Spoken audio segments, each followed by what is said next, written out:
Silakan pasang. Di Ya. hidung boleh. Sini mas. Ya. Di situ bisa. Cek. Bisa. Mari ya. Oke. Sudah Mas Yogi? Oh iya. Ngelak-ngelak. Kenapa? Api. Si aku mengeluarkan buku ini dulu. Berat. Oke. Itu mas apa itu? Angkatan lu kalau salah angkatan 20. Mana? Oke. Apa namanya? Enggak itu loh yang paling tinggi. Mbak Titi sikut nimbrung aja nggak apa-apa. Oke. Yes, kita mulai dulu ya teman-teman ya. Oke.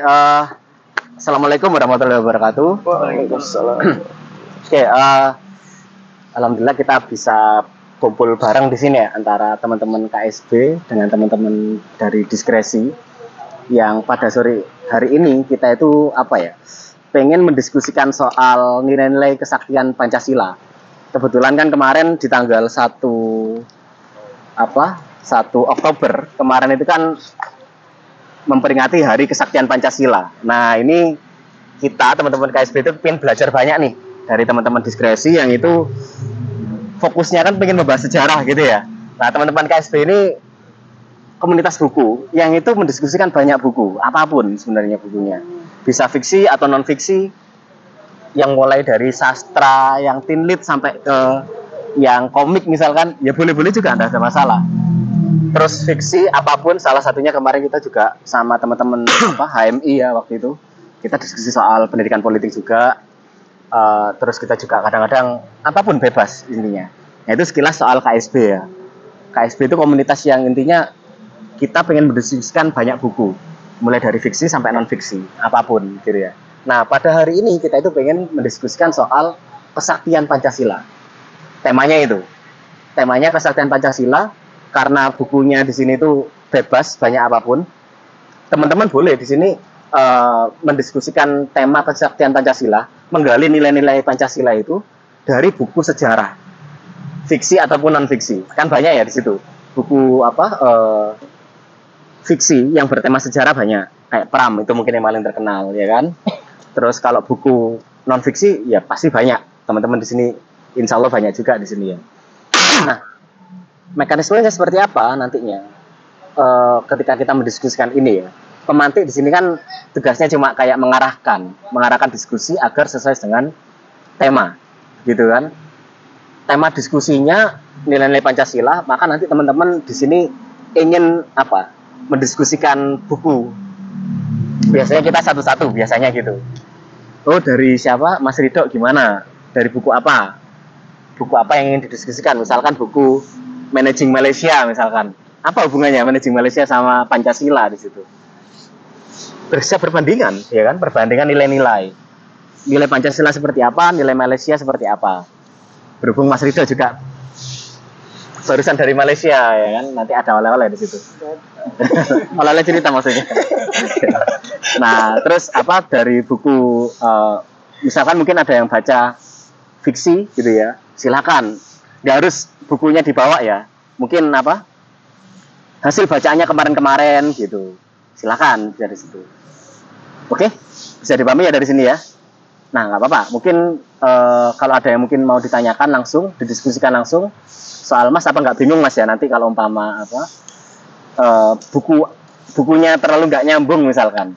Nah, itu tugasnya pemantik untuk nyambung-nyambungkan gitu. Oke? Tugasnya berat ya? Enggak. Nah, tapi insya Allah dari sini teman-teman kan sudah diinformasikan ya soal tema yang hendak didiskusikan itu apa. Oke? Sehingga dari situ pun insya Allah sudah terarah secara mandiri lah. Saya harapkan begitu. Oke, begitu ya. Nah, nanti pemantik akan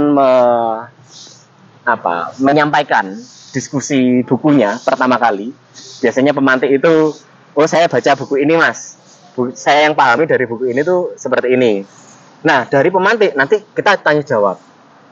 Setelah satu selesai pemantik, nah nanti dari teman-teman yang lain mendiskusikan bukunya. Nanti di situ kita tanya jawab bebas saja. Kita nggak perlu nunggu giliran. Oh, Pancasila itu begini yang dipahami ya. Oh, dulu Pancasila metamorfosanya seperti ini. Dari sidang konstituante sampai ke penetapannya, terus ada yang apa? Piagam Jakarta, terus nanti berubah lagi, penghapusan 7 kata, macam-macam kan di situ. Nah, gitu nanti modelnya. Terus kita diskusi cair aja. Kita di sini sama-sama belajar bareng dari teman-teman diskresi sama teman-teman ASP. Oke? Begitu ya. Oke. Silakan, tak serahkan ke Mas Raga. Iya. Iya, silakan Mas Raga.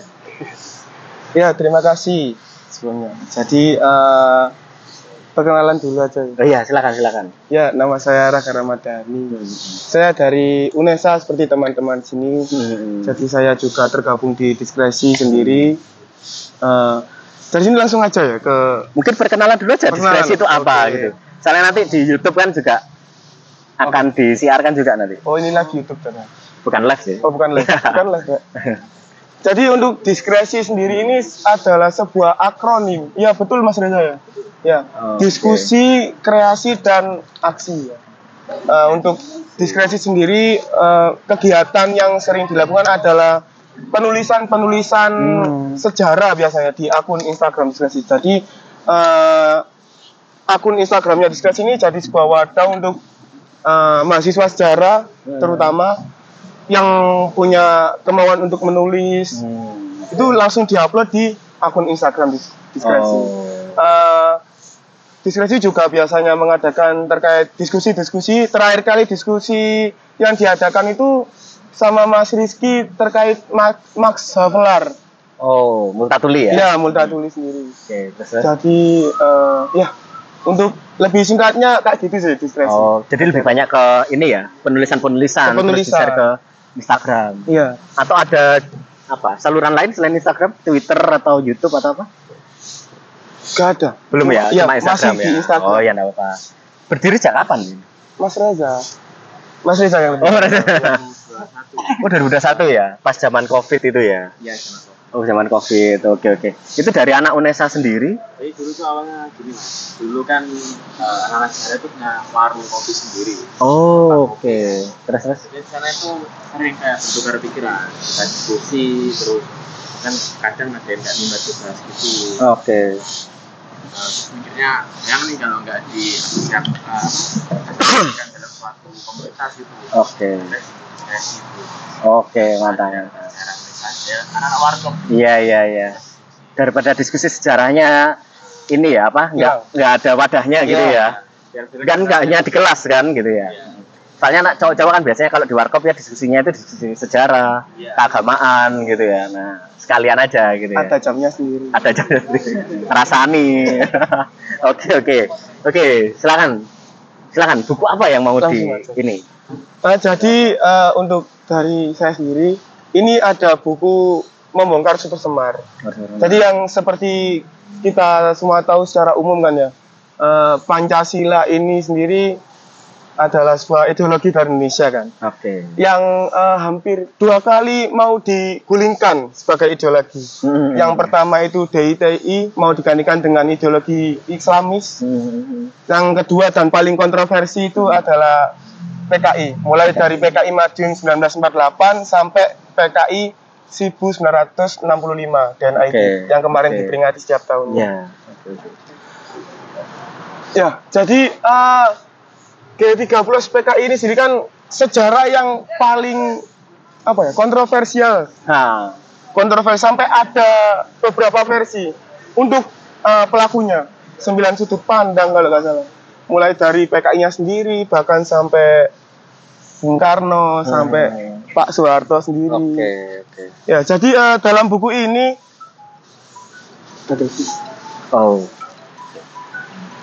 bentar ya Mas ya. Iya. Halo, Assalamualaikum. Iya toh. Halo. Iya, gimana? Di sebelahnya Museum Pendidikan. Iya. Masuk Taman Ekspresi. Masuk Taman Ekspresi, terus nanti jalan lurus saja ke kiri atau tanya orang di situ.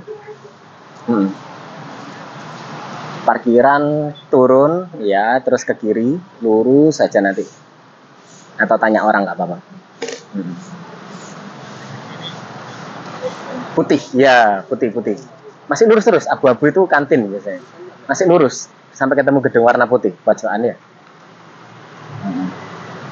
Oke, sip. Terima kasih. Oh, foto. Ya, oke, siap. Bentar ya. Ya, silakan Mas. Mohon maaf. Ya. Ya, jadi untuk Super Semar ini sendiri kan adalah surat perintah 11 Maret yang katanya surat perintah dari Bung Karno untuk diberikan kepada Pak Soeharto yang saat itu masih berpangkat Letjen kalau nggak salah untuk menstabilkan kondisi Indonesia yang saat itu masih kacau carut marut lah, krisis ya. Iya. Yang asik dari buku ini itu tertulis bahwa sebenarnya yang menulis Super Semar ini siapa sih? Oke. Soalnya di dalam buku ini kop suratnya dari Super Semar sendiri bukan kop surat kepresidenan. Jadi kop surat dari Markas Besar TNI AD. Oke. Ya. Jadi menurut saya yang asik dari buku ini, kok bisa sih Super Semar yang ditandatangani Bung Karno sendiri, kop suratnya kok dari Angkatan Darat, terus kok bisa jadi apa ya namanya, bisa dikatakan Pak Soeharto memanfaatkan surat perintah 11 Maret sendiri untuk mengkudeta secara halus Pak Soekarno. Oke. Bahkan ada yang bilang di buku ini Pak Soeharto ada hubungannya dengan pihak eksternal, misalnya dari pihak Barat. Oke. Yang pada saat itu setelah Pak Soeharto menerima Super Semar ini dan beliau naik sebagai Presiden RI, arah apa ya namanya, haluan Indonesia yang awalnya berorientasi ke kiri beralih ke kanan. Lebih terbuka dengan investasi lebih asing terbuka, gitu ya. Ya, siap. Oke. Jadi ya mungkin itu sebagai ketakutan pihak Barat sendiri. Kan pada saat itu kan emang Pak Soekarno ini dekat dengan komunis, partai komunis, sampai ada Nasakom sendiri kan. Jadi ya tertulis Pak Soeharto ini kok gini. Terus ya sampai ditulis ini adalah kudeta khas Indonesia. Ya seperti itu. Berarti ada yang menarik di sini. Misalkan gini, kan tanggal 30 itu G30 PKS gitu ya. Iya. G30S PKI gitu kan. Sama PKS. G30S PKI gitu ya. Iya. Terus tanggal 1-nya kesaktian Pancasila. Pancasila. Berarti kan ini kayak hendak memunculkan diskursus bahwa tanggal 1 setelah kejadian G30S PKI itu seolah-olah ketika kita sukses apa namanya ini, kan nggak pengen dikenang tragedinya ya. Iya. Tapi ingin dikenang kesaktian Pancasilanya. Kesaktian Pancasila ini berarti apa ya? Pancasila berhasil bertahan dari kudeta. Gerakan kudeta, gitu ya berarti ya. Iya. Yang ternyata di situ ada campur tangan Barat. Berarti Pancasila ini dikuatkan sama campur tangan Barat, begitu? Ya. Atau gimana? Yang tertulis di buku ini seperti itu. Begitu ya. Ya. Oke. Berarti apa ya? Ada bantuan asing untuk memperkuat Pancasila gitu. Kalau atau gimana? Menyelamatkan itu. Bantuan asing ini lebih ke arah mungkin kepentingan mereka sendiri sih. Dengan dalih mempertahankan Pancasila. Oke, siap. Iya. Tapi gitu. Orientasi sendiri dari Orba kan, salah satu tujuan Orba kan adalah mempertahankan atau memperlakukan Pancasila secara utuh kan. Oke, asas tunggal itu ya. Iya. Oke. Siap. Ya mungkin langsung aja ya. Langsung aja teman-teman. Teman-teman kalau ada pertanyaan, teman-teman ada yang bertanya, ada yang menanggapi, mungkin ada yang ya silakan, berbicara sesuai bukunya yang dibaca teman-teman. Mungkin aku ada pertanyaan gini sih. Ini coba dari saya dulu ya.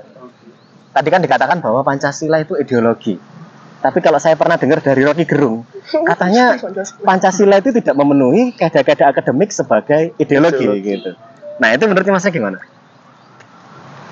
Kalau dari saya sendiri kan, ya itu memang perdebatan dari teman-teman sendiri setiap ngopi. Bahkan ada yang bilang, ya mohon maaf sebelumnya. Iya, nggak apa-apa. Gitu saya. Pancasila Enggak itu apa-apa kan adalah diskusi akademis ya kan. Pancasila itu adalah ideologi yang gagal. Bahkan ada sampai bilang Oke. Mungkin gimana ya? Memang Pancasila ini terlalu kompleks kan ya. Kompleks. Di dalamnya ada sosialis, ada agamis, dan ada demokratis dan lain-lain lah. Oke. Jadi ya menurut saya, kalau dari saya sendiri, saya lebih memandang Pancasila ini sebagai pandangan hidup saya. Oke. Ya, Pandangan hidup Masnya Pancasila gitu. insya Allah. Sama kayak ideologi berarti. Iya. Iya kan? Ya falsafah hidup ya ideologi ya. Iya. Oke. Yang lain teman-teman. Aku izin berpendapat tentang yang tadi Mas pertanyakan tentang apa namanya kutipan dari Bung Rocky ketika mempertanyakan Pancasila itu sebagai ideologi atau bukan. Karena aku masih saya masih memang dalam ada beberapa hal yang bikin apa namanya bikin saya bertanya-tanya memang dari awal itu ideologi atau memang hanya sebagai apa namanya ya kepribadian bangsa yang apa namanya sebagai pandangan hidup. Raka juga tadi bilang kalau saya memang lebih ngarah ke Pancasila ke ideologi karena saya apa namanya Pancasila itu yang saya rasa kalau misalnya teman-teman mengetahui tentang Pancasila udah di kutipan bahasanya. Sila pertama itu menjadi awalan sebagai dasar, sebagai landasan fundamental di sila-sila berikutnya. Di mana sila pertama itu menjiwai sila kedua dan sila ketiga itu dijiwai oleh hierarkis sila begitu pertama. ya. Benar. Jadi dan di dalam Pancasila pun itu saya rasa udah adanya nilai-nilai tradisional, nilai-nilai konservatif yang ada di apa namanya di dalam kursi. Ya silakan. Di dalam apa namanya di dalam hidup apa ya masyarakat Indonesia. Jadi itu saya rasa udah mewakilkan dari orang Indonesia sendiri Pancasila. Jadi kalau misalnya mungkin yang menjadi pertanyaan kan kita kalau misalnya ngomong ideologi kan narik lagi ke belakang di mana masa Renaissance di mana itu awal mula munculnya liberal di mana liberal ini dipertanyakan karena orang bebas ini bebas yang seperti apa? Karena menurut saya sendiri orang merdeka itu nggak ada. Karena semerdeka-merdekanya saya pasti berhalangan dengan kebebasan orang lain. Sebebas-bebasnya saya pasti orang lain bebas juga. Jadi saya rasa orang merdeka dan orang bebas itu nggak ada. Karena selalu adanya sekat keterbatasan itu. Jadinya saya rasa itu nggak ada. Dan makanya terus bertransformasi akhirnya muncul ideologi lain seperti yang teman-teman yang di sini sudah diketahui ada sosialis dan lain sebagainya yang akhirnya Bung Karno memunculkan ide. Sebenarnya kan Pancasila kan idenya kan bukan dari Bung Karno doang kan. Awalnya ada 3 tokoh yang akhirnya idenya Bung Karno yang ibarat diketok palu untuk dijabarkan lebih lanjut. Ya akhirnya karena Pancasila awalnya itu lebih kan sebelum Pancasila Piagam Jakarta kan. Sebelum Pancasila ini pernah jadi Piagam Jakarta. Sebelumnya juga pernah ada Pancasila bentuk baru setahu saya ya. Kan awalnya juga lebih lebih ngarah ke satu agama kan di Pancasila di sila pertama yang akhirnya peri keagamaan, peri kemanusiaan, peri semua gitu ya. Yang akhirnya di sidang tanggal 18 Agustus tahun 45 akhirnya dirubah oleh Muhammad Hatta untuk lebih universal, di mana lebih diarahin untuk ketuhanan yang Maha Esa. Mungkin untuk pertanyaan Mas tentang ideologi atau bukan, saya lebih setuju ke ideologi karena Indonesia lebih butuh Pancasila dibandingkan dengan ideologi lain. Mungkin itu sih. Berarti tentang Pancasila. Pancasila itu ideologi gitu kan? Dari situ ya. Iya. Cuma ada perkembangan ideologinya itu. Teman-teman yang lain silakan. Saya dapat teman yang di awal dari agama yang kedua. Terkait masalah Pancasila ini terkait sama kalau kita sebut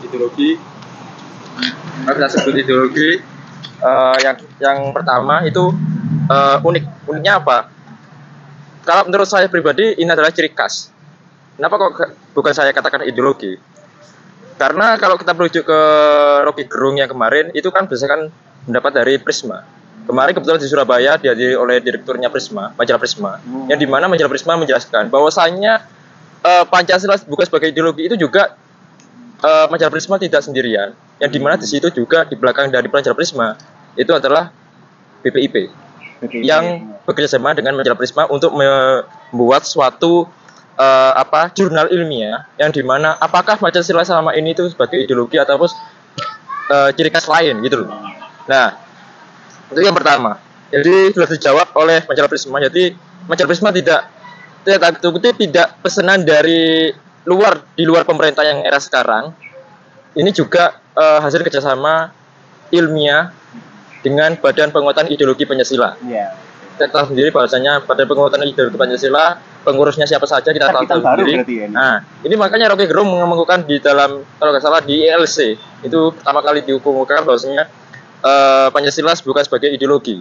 Tapi kalau menurut saya menjadi ciri khas, bukan ideologi. Kalau ideologi adalah semua pemikiran masyarakat yang harus dibuat kesepakatan bersama, konsensus bersama untuk menghasilkan sebuah pandangan bagaimana bangsa Indonesia itu kedepannya mau ke arah mana. Itu yang pertama terkait Pancasila.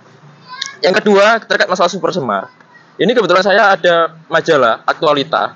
Ini berdasarkan majalah Aktualita ini adalah wawancara dari pelaku-pelaku sejarah yang dimana pasca tragedi 65, yang dimana di situ adalah bagaimana sih proses penandatanganan super semar. Apakah super semar itu adalah asli ataukah dokumen ganda? Mungkin di buku itu sudah diulas, tetapi mungkin semacam kayak interview bagi pelakunya.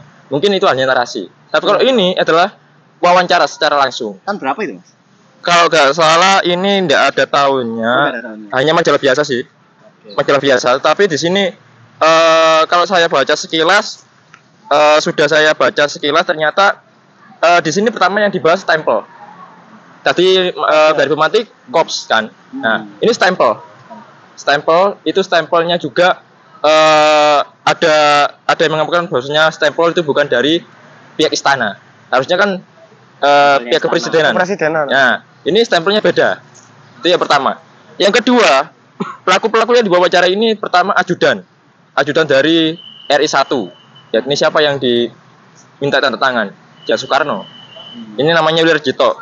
Jadi Wilarjito itu mengungkapkan bahwasanya pasca penandatanganan super semar, ini 2 orang suruhan dari Letjen Soeharto pada waktu itu.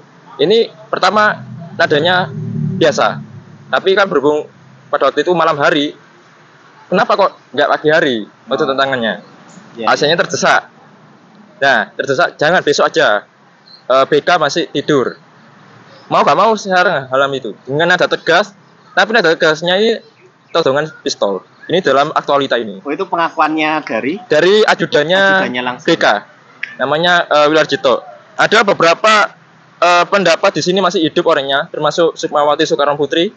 Ini juga di sini juga memuatkan bahwasannya statementnya beliau sama persis yang di diskusi ILC yang kemarin yang dihadiri oleh Rocky Gerung, Sukmawati Soekarno Putri dan sebagainya. Ini di Aktualita masih ada. Terus yang menarik, kita kalau kita merujuk ke sejarah ini kan harus ada sisi yang dari unsur BK-nya sendiri, sisi dari Orba sendiri yang dimana legitimasi Pancasila sebagai kekuasaannya.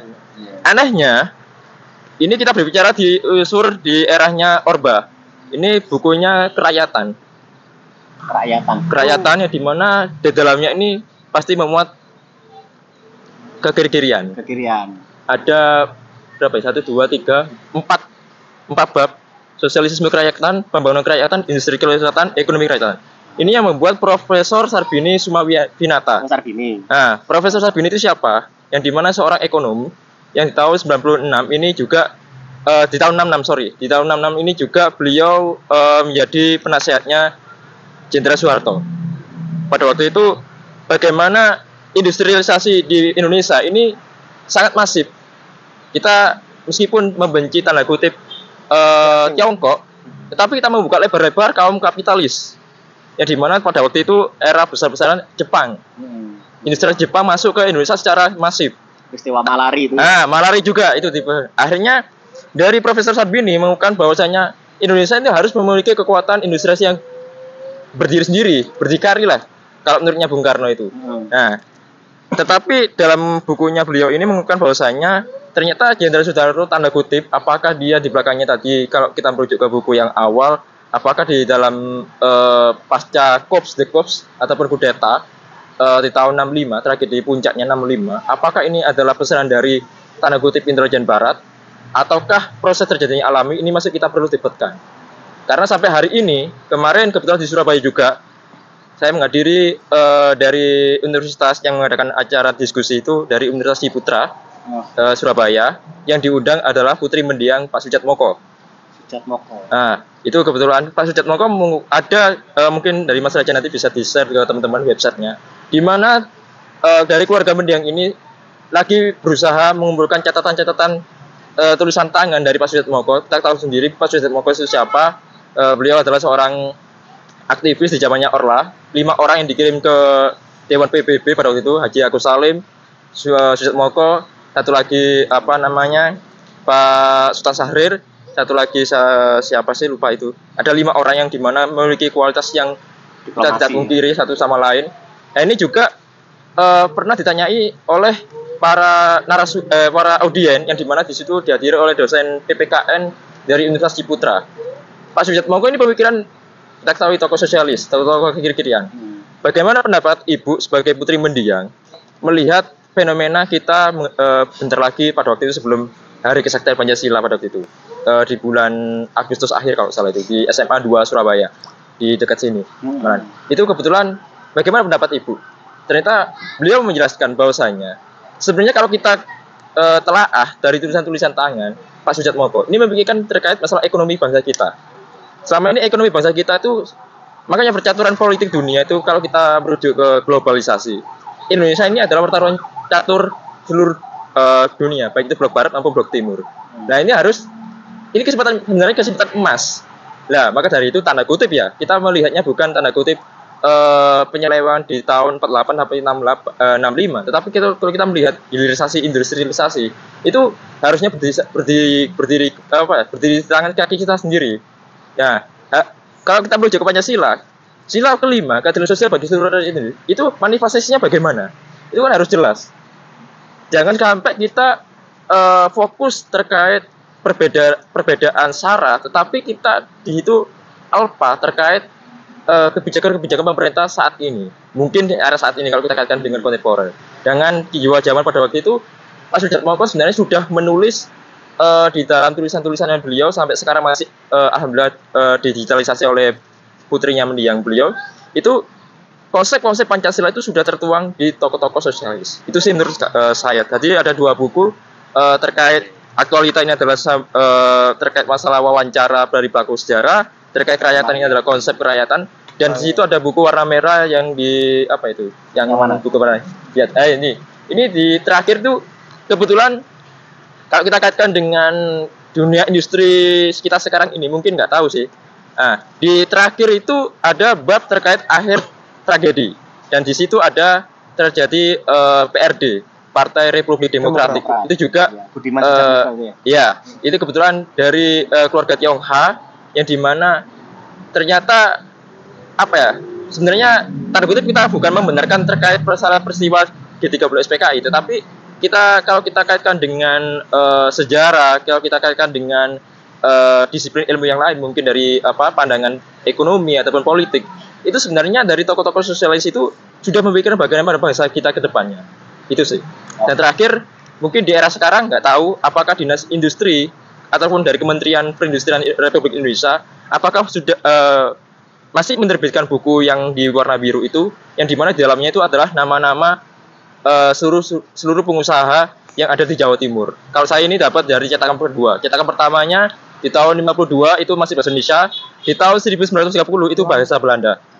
Nah itu yang dimana di dalamnya adalah nama-nama perusahaan seluruh Jawa Timur. Dan itu kebanyakan di dalam situ adalah nama-nama Tionghoa.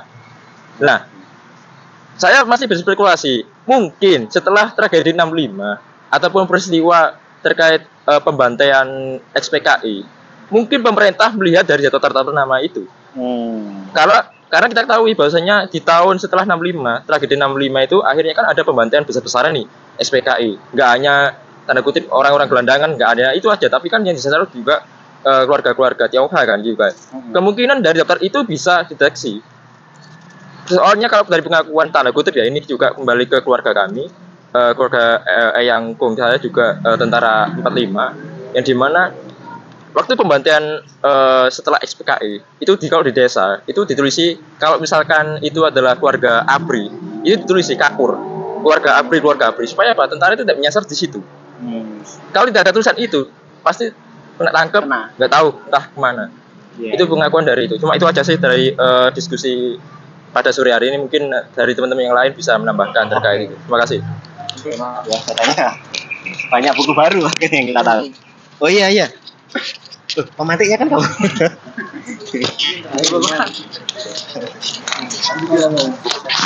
Ada yang mau benar-benar lagi? Silahkan.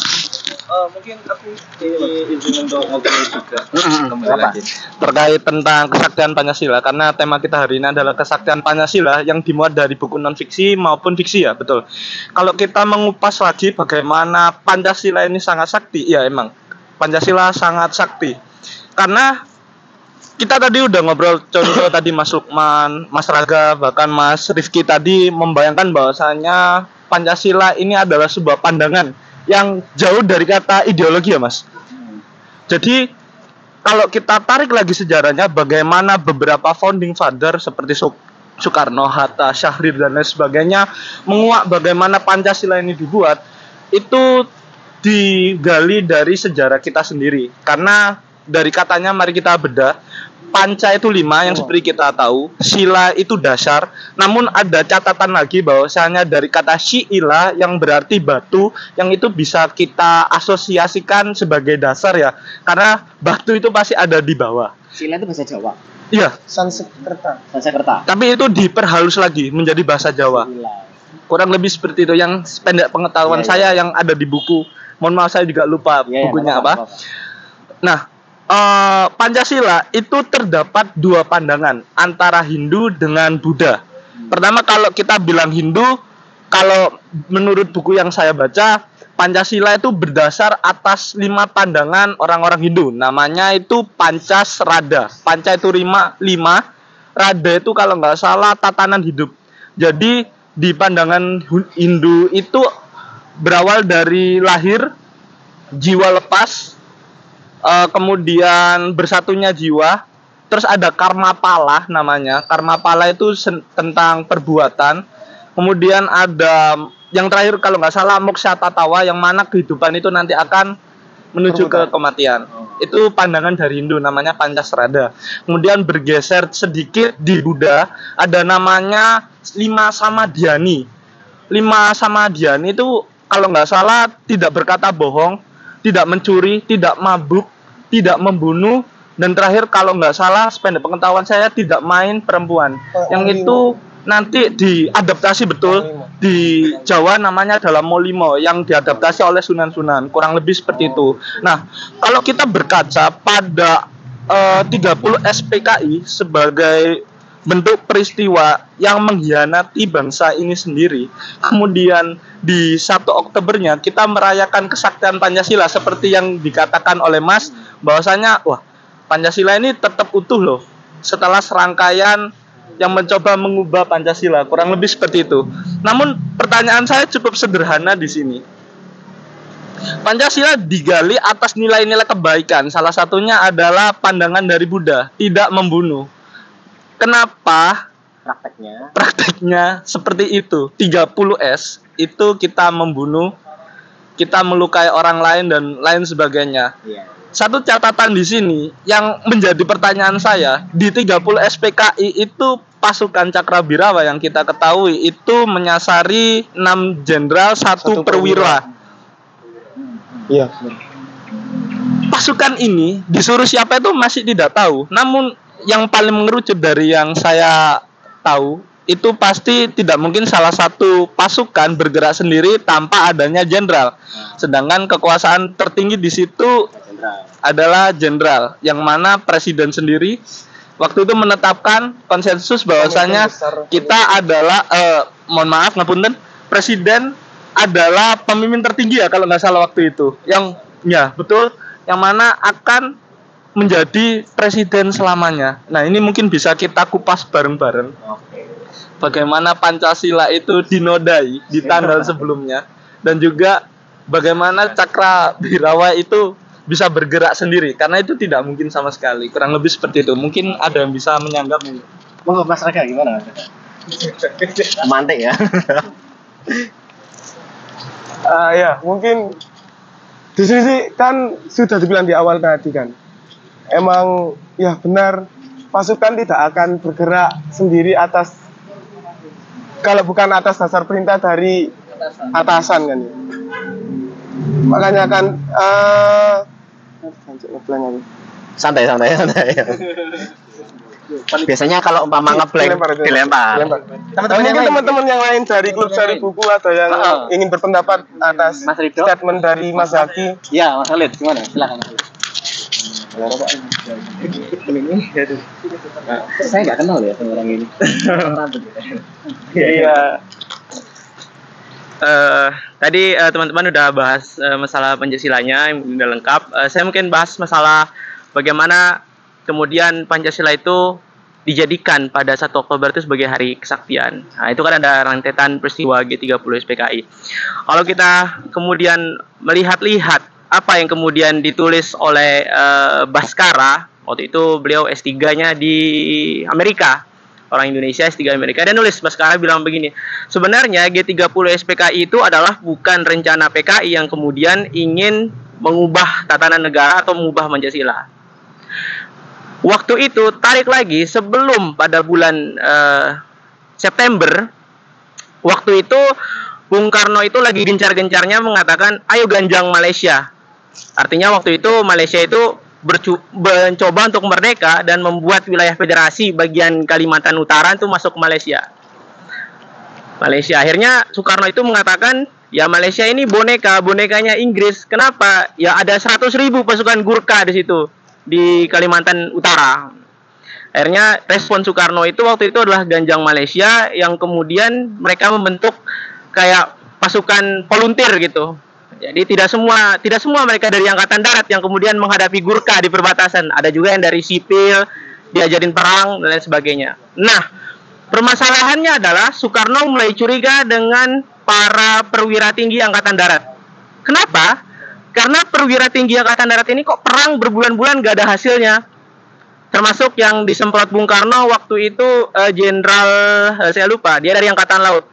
Kok ini wilayah Singapura ini nggak bisa jatuh-jatuh, padahal berbulan-bulan kamu perang. Akhirnya Soekarno curiga. Maka waktu itu muncullah desas-desus isu yang mengatakan bahwasanya di antara Jenderal Angkatan Darat tidak ada yang sukarela untuk berperang atas nama Bung Karno melawan Malaysia.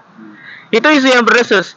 Menurut Ahmad Yani waktu itu yang ikut perang, dia bilang begini, TNI itu baru jadi Pak, tapi kalau saya ngelawan Gurkha ya dihajar saya kan pemenang perang dunia kedua yang saya lawan, kan nggak mungkin. Nah, akhirnya mereka itu kayak ragu untuk maju perang. Akhirnya perangnya kendor, lama sekali selesai. Akhirnya Bung Karno curiga. Pada akhir itu G30 SPKI pun terjadi karena sasaran utamanya itu adalah Jenderal Ahmad Yani. Menurut PKI, Ahmad Yani ini sudah kurang ajar. Karena apa? Menyelewengkan perintah operasi Angkatan Darat. Dan waktu itu operasinya untuk merebut wilayah Kalimantan Utara justru kok terhambat-hambat gitu. Akhirnya harus diculik, harus dibunuh. Kalau tidak, atau mungkin bahkan dibentuk angkatan ke-7. Artinya 9 jenderal perwira tinggi itu harus tanda tangan bahwasanya sipil bisa dipersenjatai. Nah, itu. Nah, yang uniknya di situ adalah kemudian banyak isu-isu yang kemudian muncul di balik layar dari sidang Mahmilub. Kalau teman-teman tahu sidang Mahmilub, Mahkamah Militer luar biasa, itu kan dibentuk Bung Karno pasca 30 SPKI. Menurut Mahmilub itu jadi ada 29 daftar dari mayor, kemudian biro, itu banyak yang kena hukuman mati waktu itu karena dianggap 30 SPKI. Nah, setelah itulah muncul desas-desus bahwasanya PKI ini berupaya untuk mengubah Pancasila, konstitusi dan lain sebagainya. Justru di balik sidang itu baru muncul. Karena sebelum G30 SPKI justru isunya itu yang muncul. Artinya adalah bahwasanya kalau jenderal perwira tinggi ini perangnya udah nggak serius, rugi negara. Bung Karno ini udah ditusuk dari belakang, bunuh aja perwira tinggi. Nah, itu yang dimasuk oleh PKI. Dan kemudian kapan kemudian dia berbentuk bahwasanya PKI ini anti terhadap bukan anti, ingin mengubah konstitusi Pancasila. Itu di zamannya Pak Harto. Waktu itu Amerika Serikat, duta besar Amerika Serikat itu sering berlangganan majalah apa ya, lupa saya majalahnya, dia Jawa Post atau lain sebagainya, pokoknya dia langganan majalah. Waktu itu duta besar Amerika Serikat di Jakarta itu langganan majalah setiap harinya. Artinya di saat kemudian ada tokoh-tokoh komunis, anggota komunis yang masuk majalah, dicatatnya namanya. Kemudian di saat terjadi sidang Mahmilub itu, maka Amerika ini menyerahkan semua daftar-daftar nama orang-orang PKI. Makanya kemudian banyak anggota PKI yang kemudian tertangkap, tertembak, disiksa, dan dieksekusi karena Amerika menyerahkan data-data nama-nama dari para anggota simpatisan, kemudian ketua-ketua potensi lah di dalam PKI. Itu sih teman-teman. Mungkin ada yang menyangga atau apa? Iya. Jadi kan yang lain. Monggo yang lain. Mas Khalid itu tadi ini ya apa? Iya. Awalnya bukan pengen ubah ideologi, tapi ada tafsiran, berarti tafsiran gitu. Oke. Yang lain mungkin, teman-teman?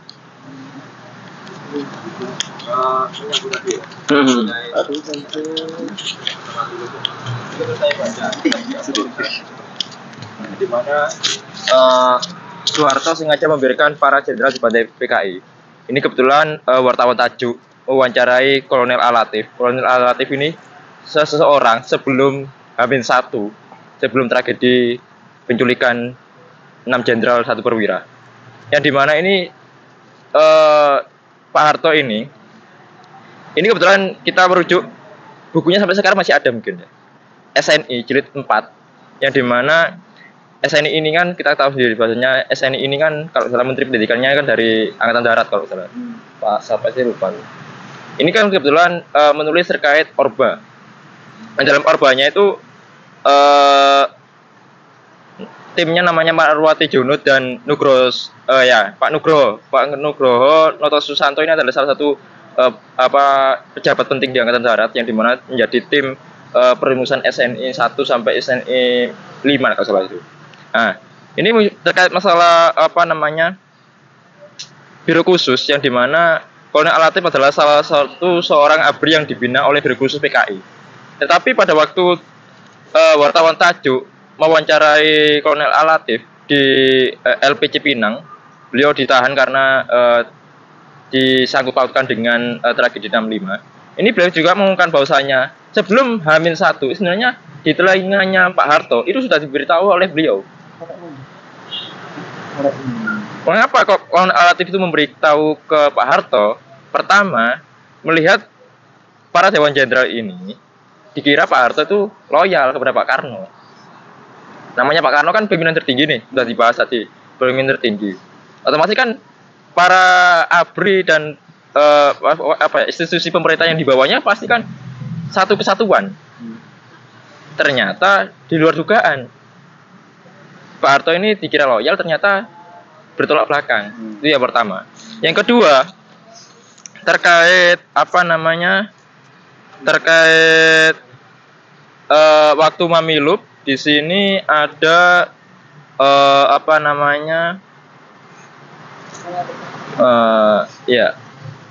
Sam Kamurasaman. Sam Kamurasaman adalah pemimpinnya Biro Khusus PKI. Beliau diadili di dalam Mamilub menyatakan bantahan bahwa Kolonel Al-Latif bukan PKI. Dia adalah seorang berjuwis, kata Syam. Latif yang pada saat itu begitu percaya pada Soeharto, menaruh harapan besar kepadanya. Ia menyangka Soeharto sangat setia kepada Bung Karno. Karena itu Latif berusaha mengingatkan Soeharto bahwa ada gerakan yang akan membunuh Dewan Jenderal. Namun setelah Soeharto dilapori, ia hanya tenang saja. Soeharto juga tidak melaporkan info dari Latif tersebut kepada Presiden Soekarno maupun pejabat yang lebih tinggi, yaitu Jenderal Ahana Sution. Selaku Menteri Koordinator Pertahanan dan Keamanan ataupun Menpangap. Orang pun mulai curiga karena Latif dan Kolonel Untung itu sebenarnya adalah bekas anak buah Soeharto ketika ia menjadi Panglima Kodam Diponegoro.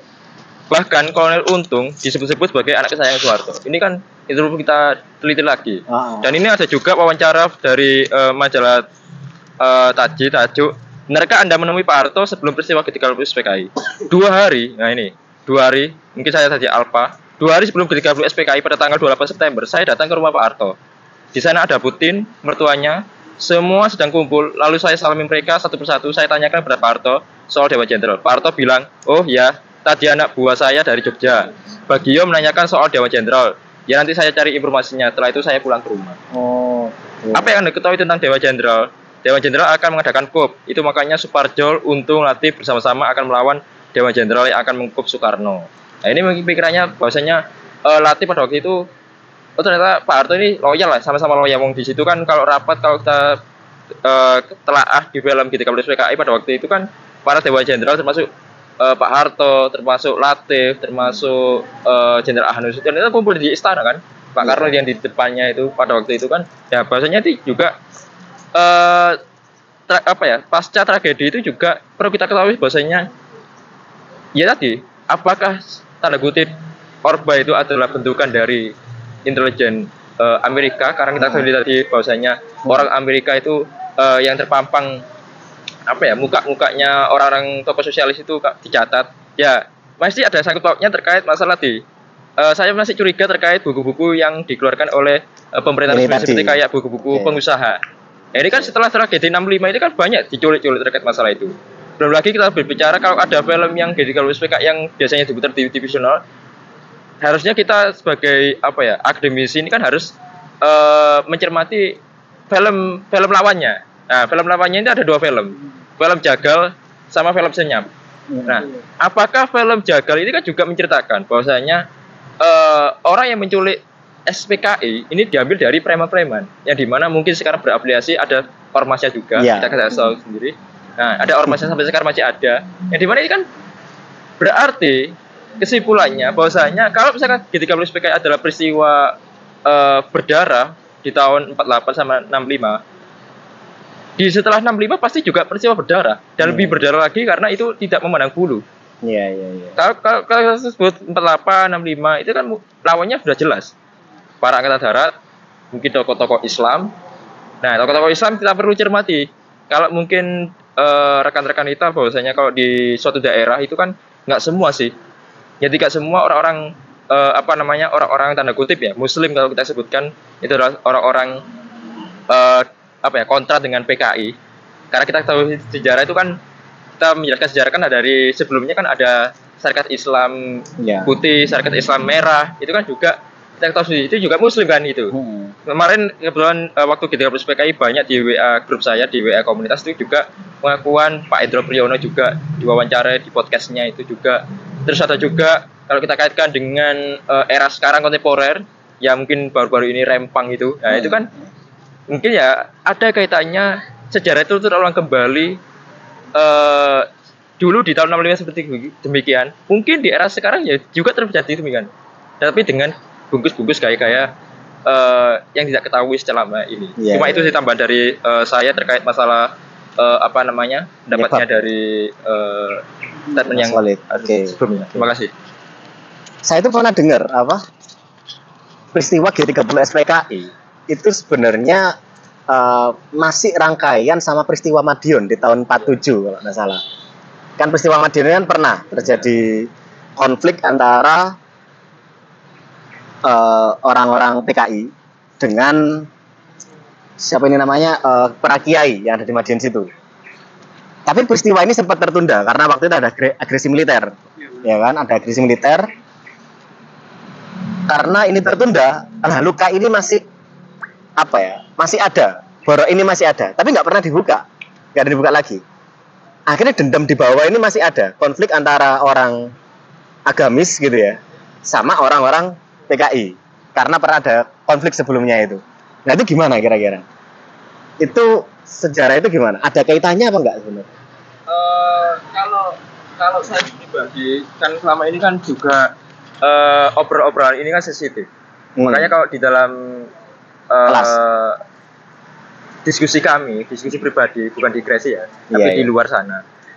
ini adalah obrolan warung kopi. Obrolan Kalau warung kopi kan bebas kan? Iya, benar. Beda kayak kita seminar yang dimana tanda kutip diliput media dan sebagainya. Oke. Karena kita sendiri bahwasanya media itu juga ada dua sisi sisi pro sama sisi kontra. Nah, sisi pro mungkin diasumsi oleh masyarakat yang notabene paham terkait sejarah. Tapi sisi kontranya kan apakah media ini difungsikan sebagai legitimasi kekuasaan atau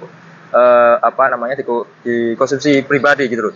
Terkait gejolak politik di Indonesia selama ini terkait antara Muslim dengan PKI ataupun kaum beriman lah. Makanya kalau di suatu daerah kan pasti satu daerah itu bersih hatinya, bersih imannya. Ini kan juga legitimasi kekuasaan juga itu. Di tahun kurang lebih 1900 itu 98 lah. 98 itu kan ada legitimasi suatu daerah. Ini juga hasil legitimasi kekuasaan. Iya. Nah, terkait tadi merujuk ke daerah, emang betul ada peristiwa itu, tetapi tidak seluruh daerah. Karena ada terkait, makanya tadi, apakah kalau kita berbicara Pancasila terlebih dahulu, apakah itu adalah ideologi? Pertanyaan awal tadi kan, apakah ideologi ataukah cara pandang pribadi ataukah ciri khas bangsa? Nah, ciri khas bangsa bukan ciri khas pandangan ya, bukan falsafah hidup ya, tapi ciri khas bangsa. Mungkin kalau di Eropa Utara ataupun dulu ada namanya Uni Soviet, ada ideologi komunis. Nah, di Amerika dan sebagainya ideologi liberal. Nah, mungkin kita merujuk ke ciri khas bangsa itu. Nah, yang kedua terkait tadi PKI, apakah demikian? Nah, karena kadang-kala itu kalau kita merujuk ke tokoh-tokoh nasional yang paham kekirian, mungkin dari kita tarik lebih dalam lagi Haji Hosokroaminoto itu kan juga gurunya para tokoh-tokoh sosialis, termasuk Bung Karno, termasuk siapa namanya? Itu kan jadi sosialis karena sniflit ya. Iya, gitu kan. Nah, terus juga kita rujuk ke Sujatmoko, Prof. Sarbini, Sultan Syahrir dan kawan-kawan ini kan, ini mungkin dari pandangan mereka memahami arti dari sosialis itu sendiri. Tetapi kalau di bawah ini kan berbeda. Mungkin saya bertanya sekarang di masyarakat sekarang, apa sih komunis itu? Pasti pertanyaannya artinya apa?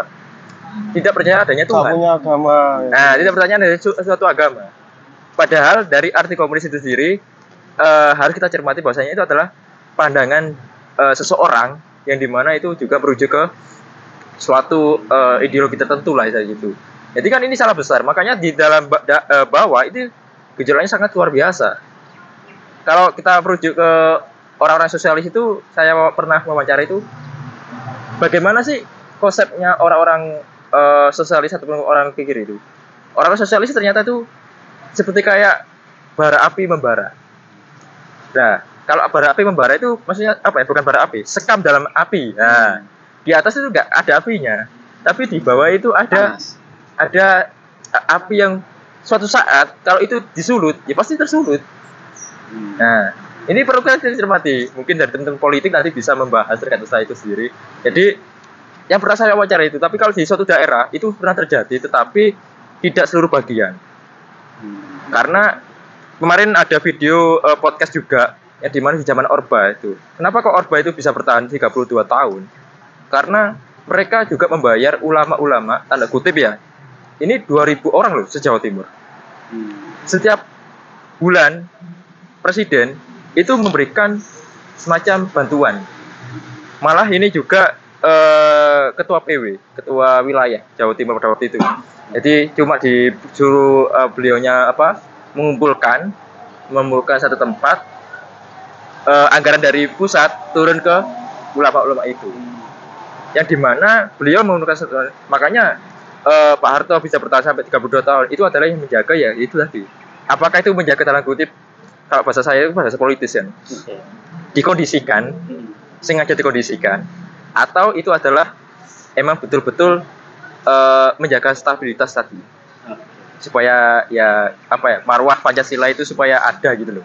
Karena Pancasila yang bisa menjaga marwahnya kan ya kita merujuk orang-orang beragama kan gitu loh. Yang di luar orang-orang agama ini kan pemikiran-pemikiran terkait masalah entah kebijakan ekonomi, kebijakan itu kan pasti kan beda konteksnya.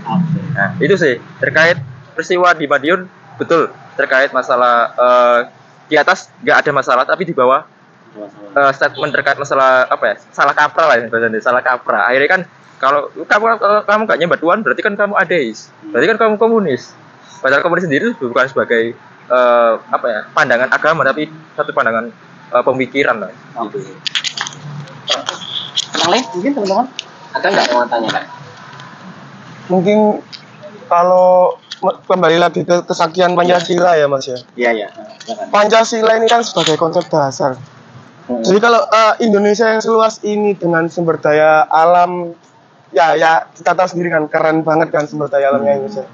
Dengan konsep Pancasila, apalagi dengan konsepnya Pak Soekarno yang dinamakan berdikari ya. Jadi kita ngolah sendiri, kita menikmatinya sendiri, dan kita menjual sendiri, kita menikmati semua hasilnya sendiri. Seharusnya dengan konsep dasar kita Pancasila ini, negara kita kan ya semua orang itu pasti merasakan apa yang dimiliki oleh bangsa kita sendiri. Seperti yang tahu di sila kelima ada keadilan sosial bagi seluruh rakyat Indonesia. Tapi ya yang jadi masalah pada saat ini yang kita lihat sendiri, kenapa kok itu kok belum terimplementasikan? Iya. Apalagi dari yang kemarin ada salah satu orang yang bilang tersirat dalam kata-katanya bahwa beliau ini meragukan sumber daya manusia SDM kita sendiri terkait mengelola sumber daya alam kita. Oke. Mungkin kalau aku ada pertanyaan sih sedikit. Iya, silakan. Apa sih yang salah dengan Pancasila ini? Konsep yang sangat bagus, sangat keren, digali dari nilai-nilai luhur bangsa kita sendiri. Kenapa kok sangat sulit diimplementasikan kelima-limanya gitu? Mungkin teman-teman ada yang bisa menanggapi dari buku-buku bacaannya gitu ya. Coba aku ya. Iya, silakan. Saya coba. Tadi kan presiden fokusnya ke PKI ya, karena memang ke situ ya. Kalau aku sih coba secara umum, nggak tahu mungkin bisa dikoreksi sejarahnya. Aku kan baca salah satunya mungkin dulu sidang BPUPKI ya. Debat antara Natsir sama Soekarno ketika perumusan dasar negara. Nah, waktu itu Natsir itu sempat ada statement gini, Pancasila itu ideologi kosong. Maksudnya? Kosong. Nggak jelas, bertentangan satu sama lain. Mana yang dituruti antara satu sama yang lain? Makanya Natsir bilang bahwa justru yang pertama kali bilang bahwa Pancasila itu bukan ideologi, itu Natsir sebenarnya. Natsir kan menawarkan konsep Islam, bahwa Islam itu adalah din itu ya ideologi itu. Nah, Natsir waktu itu membantah Bung Karno, diajukan sebagai dasar negara. Natsir bilang, loh, dasar negara itu harusnya memberikan energi, memberikan semangat, agar orang-orang lain ini mau untuk menerapkan itu. Karena ini memberikan nafas untuk aturan-aturan di bawahnya. Kan gitu kan? Natsir bilang bahwa kalau Pancasila, ya kan, antara satu sama lain, mana yang mau dituruti? Ketuhanankah? Kemanusiaankah? Ya kan? Keadilankah? Atau yang mana? Terlalu kompleks. Terlalu umum. Sehingga ini sebenarnya ideologi kosong. Nah, disebutnya begitu waktu itu. Akhirnya waktu itu tidak ada yang bisa membantah pendapatnya Natsir. Bahwa akhirnya waktu itu ya memang diakui bahwa Pancasila itu bukan ideologi. Secara akademis bukan ideologi. Ideologi kan harus ada yang namanya nilai dasarnya dulu itu apa. Ya kan, misalkan liberalisme itu nilai dasarnya adalah kita percaya bahwa manusia itu rasional, bisa memutuskan dirinya sendiri, kan gitu kan. Itu liberal. Kalau komunisme kan mereka percaya bahwa manusia itu hakikatnya kenapa? Gak ada derajat. Gak ada kelas sosial gitu. Lebih tepatnya mereka ini setara, ibaratnya kesetaraan, tidak ada kelas. Kalau umpama dia itu ada kelas yang mendominasi, maka nanti akan teralienasi, gitu kan? Ada dasar-dasarnya itu akhirnya berkembang. Akhirnya ada dua ideologi ini yang kita tahu besar dulu kan. Tapi agama dulu juga sempat mengklaim diri sebagai ideologi, gitu. Karena syarat-syaratnya ada, gitu kan. Agama dulu pernah itu. Nah, itu akhirnya debat. Coba saya kembali ya ke sana ya, daripada nanti dalam situ. Ada dinamika itu, akhirnya waktu itu sidang itu nggak selesai sebenarnya. Kan ketika negara itu sudah terbentuk, dasar negara ininya apa? debat nggak selesai-selesai. Akhirnya waktu itu disepakati, ya udah jalan tengahnya saja. Nah, jalan tengahnya ini akhirnya yang dinamakan Piagam Jakarta itu tadi, ya kan? Nah, ini ujian pertama kali sebenarnya. Ujian pertama kali Pancasila. Ujian pertama kali Pancasila ada di sana. Bagaimana membentuk sebuah dasar negara yang mana itu disepakati oleh semua orang. Tidak hanya kaum Islamis yang itu mengklaim diri punya saham terbesar waktu itu kan. Dia kan mengklaim punya saham terbesar waktu itu. Mengklaim punya saham terbesar, maka harus disematkan ini. Dasar negaranya Islam waktu itu gitu awalnya. Tapi ada orang yang nggak setuju. Ya, pihak nasionalis. Waktu itu diwakili oleh Soekarno waktu itu. Nah, akhirnya waktu disepakati. Oke, nggak apa-apa. Islam cuma yang terakhir. Di sila terakhir.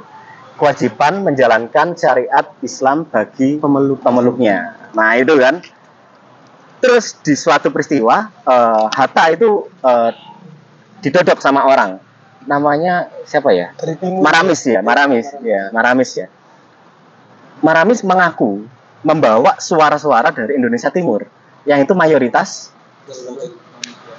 non-Islam, non-Muslim. Yang mayoritas non-Muslim, kalau kata-kata ini masih ada, ini pecah nanti di sana. Nanti pecah, mereka nggak mau gabung sama Indonesia. Waktu itu kan Papua Barat belum ada. Waktu itu yang dimaksud timur itu Maluku, gitu kan? Maluku. Irian belum ada waktu itu. Irian baru ada itu ketika nanti setelah peristiwa Trikora, ya kan? Nah, waktu itu orang NTT, terus orang Maluku, dia membawa suara dari situ. Nah, ini tantangan. Waktu itu Hatta mengadakan rapat dadakan waktu itu kan. Ayo dikumpulkan semua. Ini gimana ini? Mau nggak kata-kata ini dihapus? Akhirnya waktu itu Subarjo sama ya terus satunya dari Muhammadiyah itu Singo tuh Ki Bagus Singo di Mejo ya nggak salah. Nah itu akhirnya mereka mendiskusikan, oh ya nggak apa-apa, nggak ada masalah sebenarnya. Oh ini cuma kata-kata ya kan, yang itu sebenarnya sudah nggak perlu dieksplisitkan di dalam teks dasar negara. Cukup ada di sila pertama. Yang penting itu sudah selesai gitu kan. Nah, akhirnya waktu itu dihapus kata-kata itu. Nah, kata-kata ini yang akhirnya selalu dipermasalahkan nantinya di belakang. Kata-kata ini sudah disepakati oleh kedua negara, yang penting Indonesia bersatu dulu. Yang penting dasar negara ini disepakati dulu. Nah, baru waktu di situ. Tantangan-tantangan Pancasila nggak banyak berhenti di situ. Kalau menurut saya waktu itu pernah di zamannya Soekarno itu tantangan Pancasila ketika Soekarno mengatasnamakan Pancasila untuk mengklaim diri sebagai pemimpin tunggal. Pemimpin seumur hidup. Iya kan. Terus pernah menggunakan Pancasila untuk membubarkan Dewan Konstituante. Karena waktu itu Dewan Konstituante kan mendebatkan masalah ideologi, terus menerus mendebatkan masalah ideologi. Yang itu menjadi jalan masuk untuk pengubahan dasar negara. Nah itu. Natsir waktu itu debat di sana sama Den Aidit salah satunya. Ya mungkin ada romantisme dulu. Oh, Natsir itu meskipun beda sama Den Aidit tapi tetap bisa ngopi bareng ya kan, meskipun sampai uncal-uncalan kursi gitu ya. Nah itu tantangan pertama. Waktu itu Soekarno akhirnya banyak pemberontakan. Akhirnya terjadi yang namanya peristiwa PRRI Permesta, ya kan. PRRI Permesta waktu itu adalah pemberontakan waktu itu. Diklaim sama Soekarno ini adalah pemberontakan. Maka waktu itu toko-tokonya diberangus semua. Salah satunya Natsir. Ini agak ironis ya kan. Padahal Natsir waktu itu Menteri Penerangan. Padahal Natsir juga merupakan tokoh yang istilahnya pernah menyatukan Indonesia. Most integral Natsir itu ya. Tapi waktu itu diklaim sebagai ini pengkhianat. Karena memang pada waktu itu kan karena kepemimpinannya Soekarno itu sangat otoriter. Jawa itu terbangun tapi pelosok-pelosok Makassar, Sumatera ini nggak terbangun. Itu yang menjadi cikal bakal pemberontakan PRRI Permesta waktu itu. Terus ada lagi ujian Pancasila ya kan. Akhirnya peristiwa 65 itu peristiwa pembunuhan massal ya istilahnya. Bukan. Peristiwa YRG 30 SPKI itu. Ada tantangan-tantangannya. Seperti yang disebutkan teman-teman tadi. Ini saya coba umumnya aja ya. Melihat presiden-presiden makro.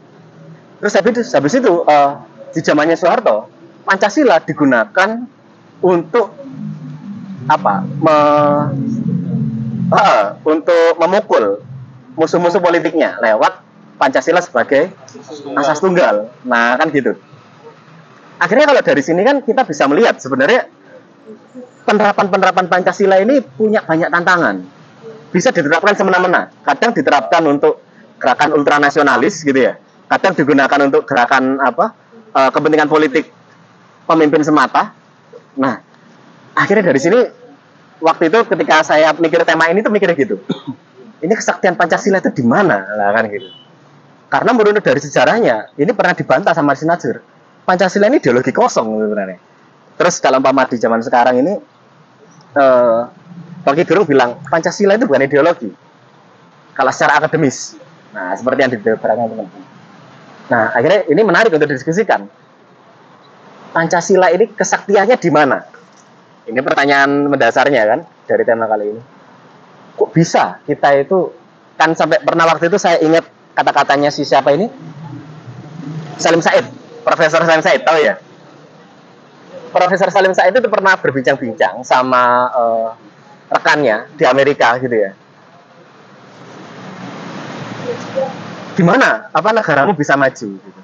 Loh, negaraku bisa maju karena ekonomi liberal. Gitu. Jadi orang Amerika, Profesor Amerika bilang negara Amerika maju karena ekonomi liberal. Sekarang ditanyain, Profesor Salim saya ditanyain balik. Sekarang kenapa negaramu gak maju-maju? Ditanyain gitu. Profesor Salim saya bilang, loh negara kita gak maju-maju, tapi negara kita itu punya Pancasila, gitu. Berhenti sampai situ, terus akhirnya waktu itu orang Amerika, oh iya. Nah kira-kira gimana itu waktu itu? Teman-teman punya pikiran enggak? Apa sih kesaktiannya Pancasila di zaman sekarang? Karena menurut sejarah kan Pancasila terapnya beda-beda ya kan. Kadang menindas, kebanyakan menindas. Nah, tapi kira-kira sekarang kesaktiannya apa?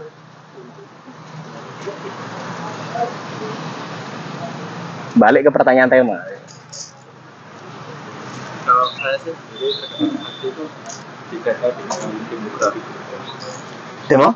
Demografi penduduk. Oke. Karena saya sendiri sebagai SARA, itu kan kita di Indonesia ini kan semua agama kan diakui, sama yang diakui di dalam undang-undang 5 agama. Iya. 6 sekarang.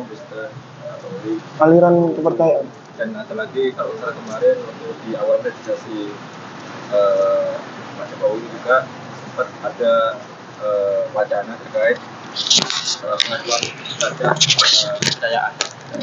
Nah, ini juga terkait dan kita kan sendiri bahwasanya Sumatera sampai dari ujung Sabang sampai ujung Merauke ini kan berbagai gejolak politik, berbagai gejolak ekonomi, berbagai gejolak sosial, tapi sampai saat ini masih kita bersatu. Oke. Meskipun tanda kutip tanda kutip kalau kita melihatnya secara merasa lah, ini sudah saatnya dalam arti tadi sejarah terulang kembali. Bahwasanya kita di sini diributkan kalau di wilayah utara di Laut Natuna kita diributkan oleh Tiongkok, terus di wilayah selatan kita masih waspada terhadap Australia. Kalau kita berdekatan dengan daerah wilayah barat, ini juga kita waspada terhadap Singapura karena Singapura ini kan tanda kutip wajahnya Amerika bagian tenggara atau gitu loh. Natuna adalah wajahnya Cina yang dimana untuk memantau kondisi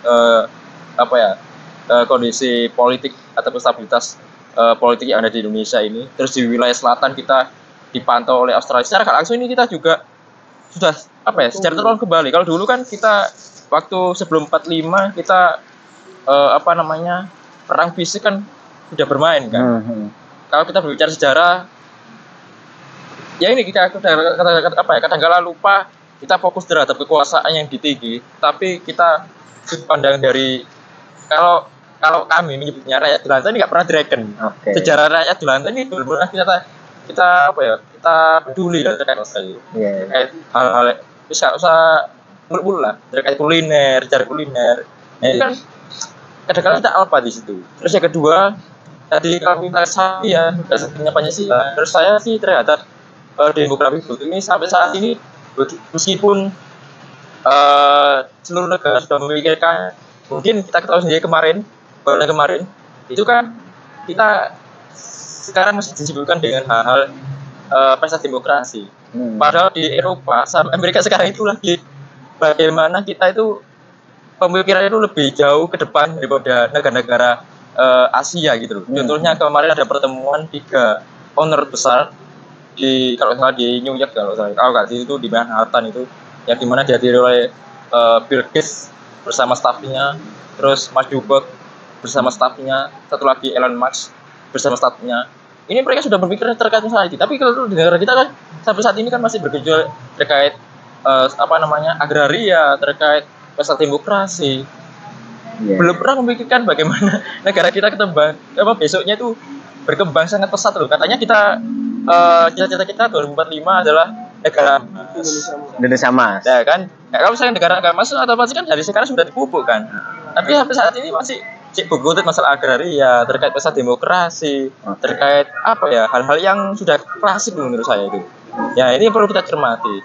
Kalau satunya ya terkait masalah tadi, terkait demografi produk gitu.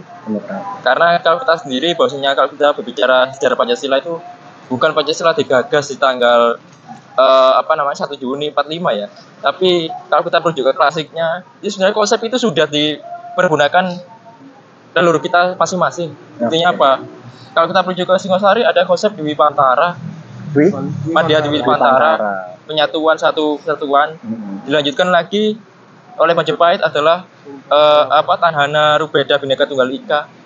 Sebelum lagi di era Sriwijaya sudah penyatuan. Sebenarnya konsep-konsep itu sebenarnya terulang kembali lah. Cuma ada kalau kita sebut itu hanya penghalusan diksi lah. Penghalusan diksi yang dimana diambil menjadi Pancasila ataupun Bhinneka Tunggal Ika. Itu sih terkait masalah itu. Sampai terkait masalah sakti gak saktinya kembali lagi kita masing-masing. Apakah kita masih bertahan di zona nyaman ini ataukah kita sudah menerapkan konsensus bersama arti penting sebuah Pancasila dengan Undang-Undang Pancasila itu sebagai mestinya, yakni sila pertama sampai sila kelima itu sudah terrealisasi apa belum? Nah, itu yang kita perlu cermati kita pribadi masing-masing gitu. Berarti Pancasila itu perannya penting untuk pemersatu gitu ya. Oke, siap. Ini kita berdiskusi sampai jam 5 ya. Enggak apa-apa, teman-teman kalau silakan mendiskusikan pendapatnya dari mungkin Mas Bagus dari Bhagavad Gitanya gimana? Gak apa? Konsep-konsep Pancasila misalkan. Oh enggak harus politik. Pancasila kan enggak politik. Nilai-nilai Indonesia misalkan. Misalkan nilai Indonesia tadi tercermin dari kerajaan Majapahit, kerajaan Singosari ya. Oh gitu. Oke. Enggak apa-apa. Yang lain mungkin? Ya, silakan Oleh. Kalau kita lihat Pancasila itu kan sebetulnya itu yang dipakai dalam aksara Jawa itu kan aksaranya saja, artinya adalah pengamaknaan. Tapi dalam isi-isinya itu berbentuk pikiran Bung Karno, respon dia terhadap nilai netral. Misalnya seperti ini,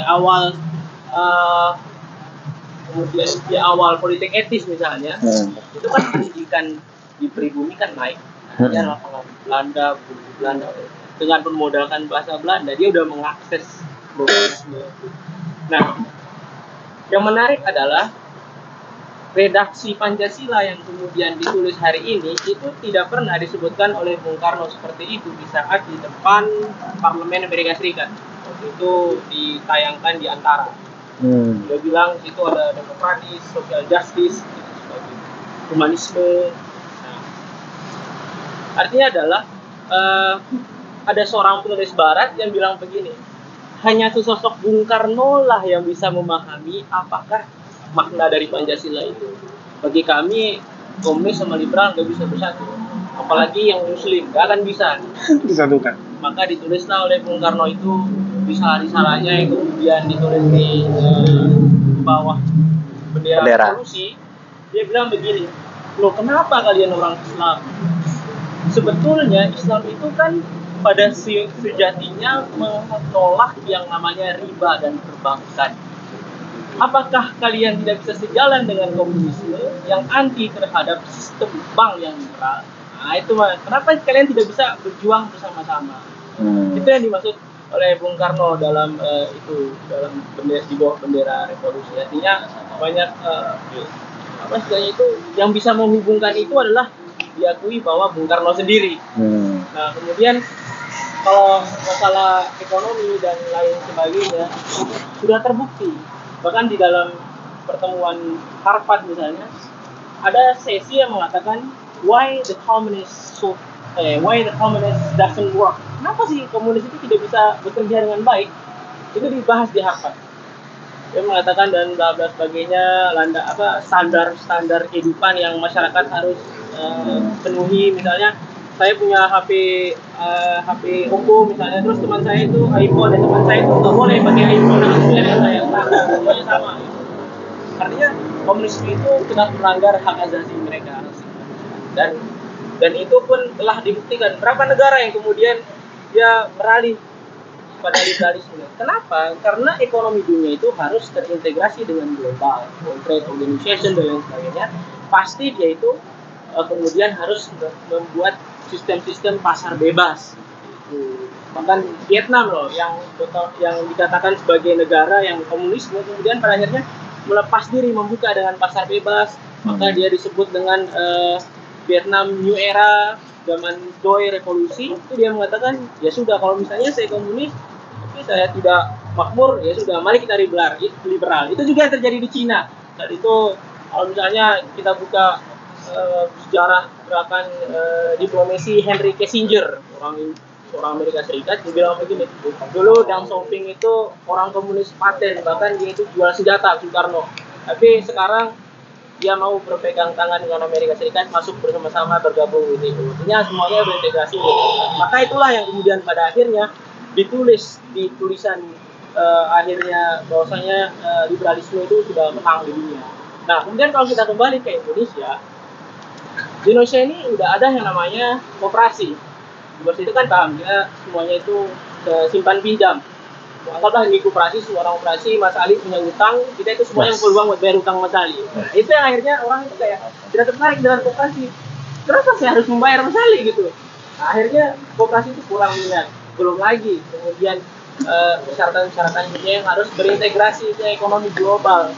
Dan itulah susahnya sebenarnya Pancasila itu semacam, kalau istilah, saya tidak tahu Bung Hatta itu waktu itu apakah mencela karya Soekarno atau memujinya. Dia bilang begini, sungguhnya Pancasila itu adalah sebuah landasan paling modern yang pernah ada di dunia ini. Artinya hanya dia yang bisa menyatukan seluruh ideologi yang ada. Saya nggak tahu artinya itu apakah dia mencela atau memang memuji waktu itu. Nah, kalau kita lihat sejauh ini adalah Pancasila digunakan sebagai alat praktik kekuasaan. Bertahun-tahun itu terjadi. Di zaman Pak Soekarno itu sudah menggunakan Pancasila sebagai landasan. Dia kalau bisa dibaca di buku intelijen di era Soekarno, beberapa orang yang kemudian dianggap anti pemerintahan, anti Pancasila ditangkap. Termasuk orang Belanda yang ikut berjuang di Indonesia, namanya Poke Prinsen, kulit putih, berjuang nembak Belanda temannya sendiri demi mereka Indonesia, dijebloskan penjara sama Soekarno. Karena apa? Karena dia melawan dengan penguasa. Artinya kekuasaan itu adalah menggunakan alat Pancasila sebagai kekuatan dia. Dan itu juga yang terjadi di wilayah Sumatera misalnya. Masa orang Sumatera itu kenapa kemudian memberontak? Masa orang Sumatera yang jadi gubernur orang Jawa, namanya Ruslan. Ya marah dong. Pikirannya begini, kok ini wilayah kami, ini wilayah Sumatera, kok gubernurnya Ruslan? Ruslan mana? Ya si Jawa Tengah. Gimana orang nggak marah kan? Akhirnya orang mencoba mengkudeta. Tapi orang tidak mengkudeta. Waktu itu memang cuma menyurat-nyurat, tapi kemudian Soekarno nangkapnya itu adalah sebuah pemberontakan, jadi habisi sama Ahmad Yani. Nah, itulah dinamika bagaimana Pancasila. Bahkan di zaman Pak Harto misalnya, Pak Harto bahkan buat latihan Pancasila, ya akhirnya orang-orang itu terdoktrin Pancasila. Bahkan organisasi Islam, organisasi yang sedikit mengkritik itu nggak perlu tentara, yang dibubarin semua massa, dibilang dia anti Pancasila. Artinya Pancasila itu sepanjang zaman orang menafsirkannya dengan berbagai cara dan berbagai liku dan berbagai jalan. Iya. Seperti itu menurutku ya. Oke, sip. Berarti baik Mas Khalid sama Mas Arif ya? Mas siapa namanya? Oh, Mas Rifki ya. Rizky. Sepakat bahwa Pancasila itu pemersatu. Itu pemersatu keberagaman, pemersatu ideologi. Nah, ada ideologi komunis, liberal itu disatukan di dalam situ. Pancasila gitu ya. Oke. Yang lain mungkin teman-teman? Dari Vindaya mungkin? Mbak Titis atau siapa? Terserah. Ridho? Oke, Fakih? Ya berarti kan gini, sepanjang saya mengamati isi dari diskusi ini, sebenarnya semakin menguatkan itu ya, semakin menguatkan bahwasanya di Pancasila ini apa ya? Oke lah itu sebagai pedoman, oke lah itu sebagai pasar hidup. Tapi kenyataannya itu, ya mohon maaf ya agak keras, agak ya nggak sakti amat gitu ya. Ya nggak hati-hati amat, bahasanya ya tergantung siapa yang mengeksekusi. Kalau eksekutornya Bung Karno ya akhirnya menyingkirkan lawan-lawan politiknya, pun juga Soeharto menyingkirkan lawan-lawan politiknya yang mungkin kadang-kadang cuman ya nggak terima dengan kebijakannya, dianggap memberontak, dianggap apa tidak sesuai dengan asas tunggal. Terus juga belum ini apa namanya pengepresan, bukan Represi. ya represi, dan juga ini apa namanya itu yang awalnya itu partainya banyak ya 20-an lebih jadi 3 ya katanya sesuai dengan asas tunggal Pancasila itu supaya lebih stabil dan sebagainya. Jadi yang pertama yang bisa simpel adalah Pancasila ini ya ideologi kosong, tergantung siapa yang mengeksekusi. Kalau orangnya baik ya akan jadi baik. Kalau yang eksekusinya orang-orang yang berkepentingan jelek ya akan jadi jelek. Begitu sih. Kalau dari bukunya mana ya aku mengamati dari teman-teman, insya Allah seperti itu kesimpulan dari Pancasila itu sakti apa enggak. Oke, terima kasih Mas Adi. Oke, mungkin closing statement dari pemantik, silakan. Oh sudah. Oh, Saya mungkin ada teman-teman yang mau ini lagi mungkin berpendapat lagi. Silakan, nggak apa-apa. Aku mungkin apa ya, sebelum aku ada beberapa statement dari Mas yang di sana sama Mas yang di sana. Solid kan Mas Rizky. Udah jeneng. Mas Solid sama Mas Rizky. Oke, aku setuju pendapat Mas mengenai ideologi Pancasila itu yang sempurna karena di dalamnya ada beberapa ideologi menjadikan Pancasila itu sebagai ideologi yang utuh. Aku setuju banget karena aku aku masih tanda kutip mendukung Pancasila sebagai ideologi, dan aku pun mungkin ini bertolak belakang dengan apa yang aku dukung. Mungkin yang disebabkan oleh tema yang kita bawakan hari ini, kesaktian Pancasila. Sebenarnya kalau misalnya udah sakti, gak mungkin kita diskusi pada sore hari ini. Karena kalau misalnya udah sakti pun kita nggak bakal membahas kesaktian Pancasila lagi. Dan yang menjadi tanda kutip aneh, ada beberapa hal yang bikin aku mempertanyakan Pancasila itu yang Pancasila yang sakti, tapi dalam implementasinya dalam hal-hal yang disangkut pautkan oleh, kita tarik mungkin di zaman Pak Harto ada asas tunggal Pancasila, di mana Pancasila itu benar-benar dijadikan pedoman yang tanda kutip dipaksakan. Mengapa hal itu terjadi? Itu mungkin emang setelah kejadian yang setelah kejadiannya G30S, di mana itu penggantian usaha dari PKI untuk mencoba menggantikan ideologi. Yang saya rasa Pancasila ini memang udah sakti tanpa kita sadari, cuman kita memaksakan mendoktrin pikiran kita untuk menjadikan Pancasila ini tidak sakti. Dimana implementasinya kita tahu sebenarnya itu sila-silanya udah dalam hal yang tanda kutip bisa kita lakuin sehari-hari kita. Ya mungkin itu aja sih pendapat yang sebelum disimpulkan oleh pemantik sore hari ini. Saya kembalikan. Silakan pemantik. Oke, jika tadi sudah ada banyak pendapat ya, banyak argumen tentang Pancasila ini saktinya di mana sih. Tadi juga udah ditarik sejarahnya dari mulai Sriwijaya, Singosari dan lain-lain. Dan juga Pancasila ini bisa bertahan oleh berbagai macam kudeta atau dalam tanda kutip pelengseran atau pergantian ideologi dari yang awalnya Pancasila ke ideologi yang lain. Ya, Pancasila ini sakti tergantung siapa yang memakai. Maksudnya tergantung siapa yang menjalankan. Seperti pada zaman Orde Lama pun pada zaman saat ini. Ya kita lihat saja di tahun depan Pancasila sesakti apa, kan pergantian kepemimpinan seperti itu. Mungkin cukup dari saya kembalikan ke moderator. Terima kasih. Ya. Oke, terima kasih Mas Raga.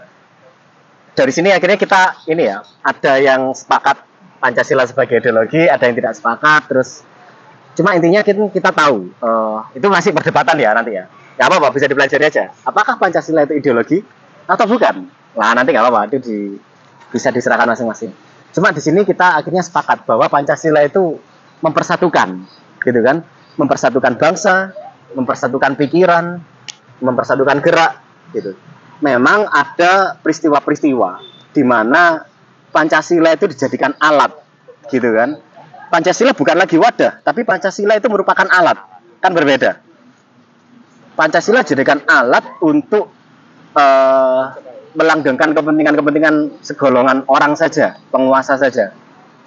Padahal kalau umpama kita tahu dulu kesepakatan para pendiri-pendiri bangsa ini, mereka itu ingin sebenarnya Indonesia itu bersatu. Karena Indonesia itu jika tidak bersatu maka dia akan gampang dikalahkan.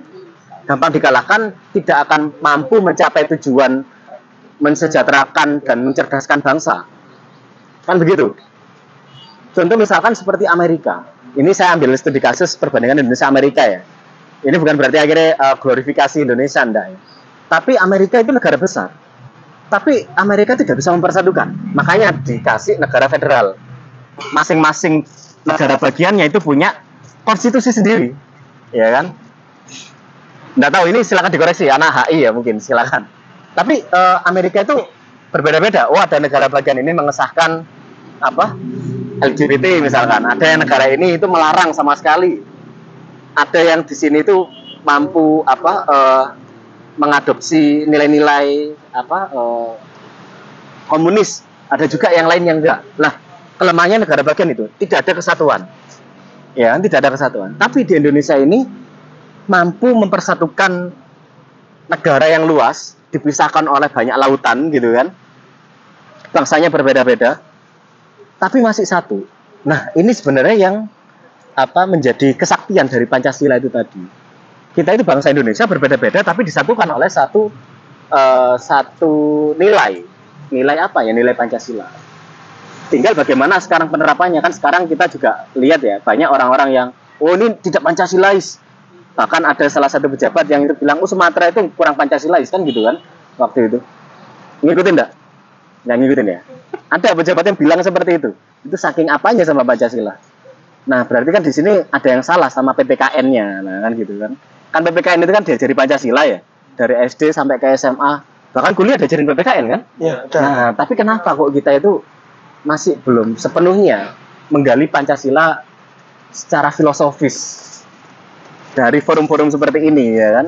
Ini kan muncul perdebatan. Soalnya kita kira dulu Pancasila ya hafalan ya, butir-butir hafalan 1 sampai 5 itu apa. Tapi ternyata kalau kita diskusikan lewat sejarahnya, lewat peristiwa-peristiwanya, terus perdebatan di masa lalunya seperti apa, ternyata sangat dalam di situ Pancasila. Tapi kita sepakat bahwa Pancasila itu yang menjadi kesaktiannya adalah menjaga negeri ini tetap utuh, gitu ya. Oke, mungkin dari situ yang bisa kami sampaikan. Ada mungkin yang mau ditanyakan sebelum ditutup? Tadi sudah tutup. Cukup ya? Cukup ya?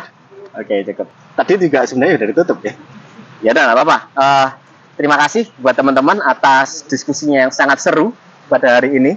Ya kan, semoga ini bukan diskusi pertama kali dan terakhir kali ya. Semoga nanti ada diskusi selanjutnya lagi untuk mendiskusikan sejarah yang mungkin bisa berkontribusi terhadap bangsa ya. Oke, mungkin itu saja yang bisa kami sampaikan dari teman Mas Raga Diskresi, dan saya Ali mewakili teman-teman KSB ucapkan terima kasih. Wassalamualaikum warahmatullahi wabarakatuh. Waalaikumsalam warahmatullahi wabarakatuh. Oke, ini silakan